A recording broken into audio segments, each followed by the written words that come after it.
I am Josh, the dad of hobbies. Today's hobby, TV. Specifically, all of the TV I have watched recently in these dark, cold winter months. So I wanted to do a TV review for you, and that means I'm going to review as many shows as possible as quickly as I can. If you've seen any of these shows, feel free to leave a comment about the show that you liked or didn't like, whether you agree or disagree with my review. Here we go. Going Dutch. It's fine. It's not great. If it got canceled tomorrow, I probably wouldn't care. I would say 4 out of 10, it's fine for background. NCIS Sydney is good. I'm going to give it a solid 6.5 out of 10.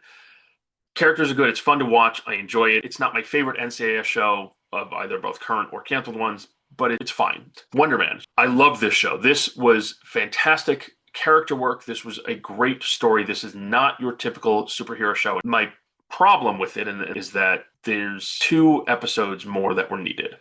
We needed an episode that showed how he went from an unsure, anxious character into a more confident one. I needed to see that transition. And then I needed an episode at the end to show what happened next. I'm going to give this a solid 8.5 out of 10. I think it did a lot of things really, really well. It's just missing 1 or 2 things to really bump it up to the top of the list. Archie, this was a lot of fun. It was a cool biopic. I don't think this is a must-see. I don't think everybody needs to watch this. I enjoyed it for what it was. I'd say solid 7 out of 10. I love The Simpsons. The Simpsons never change, and I find that stability quite pleasant. So I'm going to say 8 out of 10. Suits LA tried. I enjoyed the characters. I liked seeing where they were going. They just couldn't find their footing. They suffered from both trying to be different than the original Suits, as well as trying to use the brand to be the next Suits, and it didn't work. So I'm going to give this 6 out of 10 because it tried. And Shark Tank. I watch Shark Tank every week. I love it. I've watched it for years. This is a show that I really enjoy watching together with my wife. We've definitely bought Shark Tank products. We've sometimes bought products before they were in Shark Tank and, felt like we were mini investors. We're not. The Rookie. It's a really solid show. I think they found their footing. I think they do it really well. I think the characters in this are fantastic. Nathan Fillion is a joy to watch in anything. And I think that the show always finds a new place to go and is able to bring in characters in new ways without losing the premise. I'm going to say solid 8, 8.5 out of 10. I enjoyed every moment of it and have never felt like I was getting too tired of this show and that it needed to end. Lincoln Lawyers. This show is phenomenal. I love every character, even the Tog. Netflix has gotten into this habit of just pumping and dumping recently, but this show is rock solid and deserves all the accolades. Probably one of my favorite recent shows. I'm going to give this, honestly, a 9 or 10 out of 10. Absolutely go watch this show. If you haven't, ER. I've talked about this before. I did a whole video on ER. But those first 6 seasons of ER, best television I've ever watched, period. Without even question. If you aggregate it all, probably falls down to a 9 out of 10. Pluribus. I was disappointed with this show. The show has a very strong anti-AI message, which is fine. The problem is that by the end, I was rooting for the AI. And if your anti-AI show has me rooting for AI, you've clearly done something wrong. Carol, who's the character you see here, every single other character I find more interesting than her. Shrinking. This is probably one of the best shows currently on TV. This show is fantastic, covers mental health, covers therapy in a way that I think really needs to be spoken about. It's wonderful. Easily 9 to 10 out of 10 for this show. Tony and Ziva, so another NCIS show. I like the characters a lot. I think the show suffered from A, not being a procedural, B, not being connected to the NCIS universe, and C, really was focused more on plot than character work. So I'm going to be a little generous and say 5 out of 10. Shrink Next Door. I am going to have a very hot take here. Will Ferrell should not do comedy. Will Ferrell should do serious drama, and this show proves why.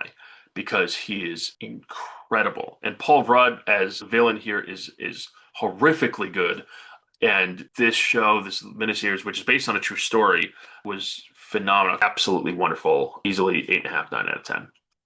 Sugar. So Sugar is a great show that, and I think I'm in the minority in this, had a terrible twist.